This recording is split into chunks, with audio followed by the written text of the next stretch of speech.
নেশা তো অনেকেই করে, কেউ মদের নেশায়, কেউ অর্থের নেশায়, কেউ ক্ষমতার। কিন্তু আমি একটা মাত্র নেশাকে শ্রদ্ধা করি, পরিশ্রমের নেশা, যেটা মানুষকে পশু থেকে মানুষ করে আর মানুষকে করে মহান। যখন ঘুম আরাম দিচ্ছে তখন একজন পরিশ্রমী ঘুম ভেঙে রওনা হয়, কারণ তার কাছে আরামের চেয়ে গুরুত্বপূর্ণ স্বপ্ন। যে ঘুম ভাঙাতে পারে না সে জীবনেও কিছু ভাঙাতে পারবে না। পরিশ্রমের নেশা তাকে টানে, দিনের শুরুতেই সে লড়াই শুরু করে। অনেকে ভাবে সফল মানুষের ভাগ্য ভালো। না ভাই, তাদের ভাগ্য ছিল ঘাম, কান্না আর চেষ্টা। ভাগ্য বলতে কিছু নেই, আছে পরিশ্রমের নেশা।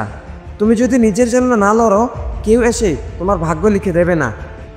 তাকে নিয়ে হাসাহাসি হয়, অপমান করা হয়, তবুও সে থামে না, কারণ সে জানে মজার মানুষের নাম মানুষ মনে রাখে না, কিন্তু ইতিহাস মনে রাখে সেই পাগলদের যারা পরিশ্রমকে নেশার মতো গ্রহণ করেছিল। দিনের পর দিন, রাতের পর রাত সে কাজ করে গেছে। কেউ দেখে নাই তার ঘাম, কেউ শুনে নাই তার না বলা কষ্ট, কিন্তু আজ যখন সে দাঁড়িয়েছে তখন সবাই বলে ভাগ্য ভালো ছিল। কেউ বুঝে না তার ভাগ্য লিখেছিল পরিশ্রম।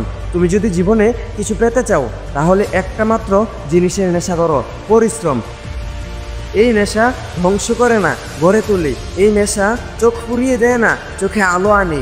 এই নেশা মানুষকে মানুষ করে তুলে।